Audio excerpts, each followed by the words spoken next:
Mga ka-K5, nagdangat na sa 95% ang pagtukod sang konstruksyon sang solar power plant project nga nahamtang sa Barangay Tipak, Lahoy, Iloilo, kasunod sang ginpatigayon nga ocular inspection Huwebes nga adlaw Mayo 21 sa pagpanguna sang sangguniang panlalawigan pinaagi kay board member Rolex T. Soplico. Ang superpower sa Mighty C, lakas tensya, matalinaw, Mighty C.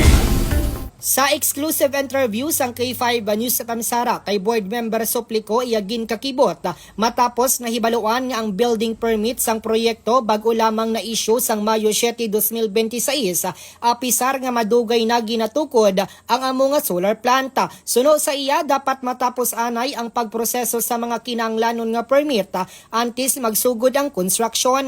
Dugang pa ni Soplico nga ang proyekto nahamtang sa agricultural land nga kinahanglan pa sang land reclassification.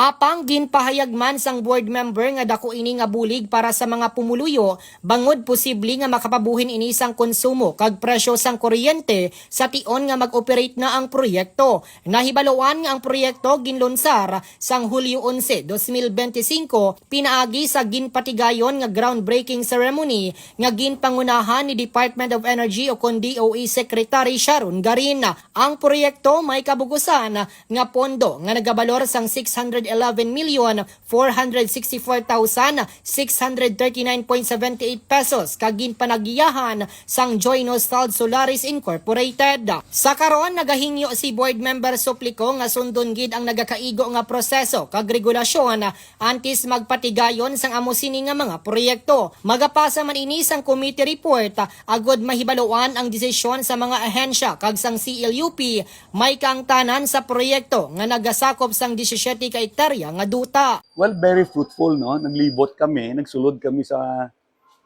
site, sang solar plant, nagkanto kami sa punta, tapos nagkanto kami sa may suba, tapos nang-withdraw na kami sa area. Well, una, no, ang project is already around 94-95% complete, more or less. 95% complete, more or less. So, ara na nakita mo na siya, no? Ang solar plant. Yet, ang building permit, nabulaga ako kay mag-ulan po kakita. Na-issue lang sa May 7. Ang building permit sa akong pagka-intindi should be issued prior to the construction of the project. Iniya, 95% na ang pag-issue niya. Ang duta ang ipatindugan, agricultural na. Wala pa na maland reclass. So tingala ko, na sige-sige ang construction sa solar plant, nag-abot na sa 5% more or less, yet ang papilis hindi kumpleto. Balita nagikan diri sa Banwas sang Ahoy, ini naman si K5 Raji Plazuela de Mayo para sa kampiyon nga balita, serbisyo publiko kag kalingawan sa 5 distrito. K5 News sa FAM. DTX 500. Di na problema mo bala ang mataas ka blood sugar level? Mag DTX 500 na.